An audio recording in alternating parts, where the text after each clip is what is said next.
whether in the peculiar circumstances of this case, awarding and maintaining of the death sentence was justified, or it could amount to deliberate murder, keeping in view the glaring bias against Shaheed Zulfikar Ali Bhutto.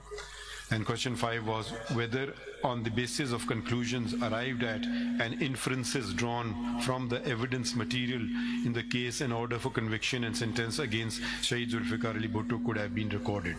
And our opinion is, in its advisory jurisdiction under Article 186 of the Constitution, this court cannot reappraise the evidence and undo the decision of the case.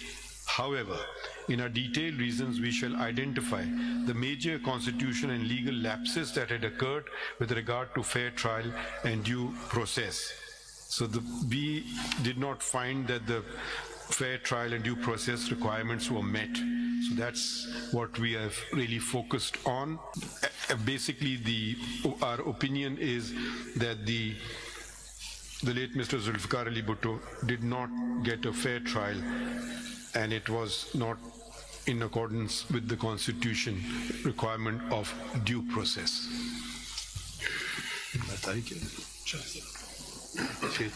Try to have it rendered into Urdu as well and put up this on the website.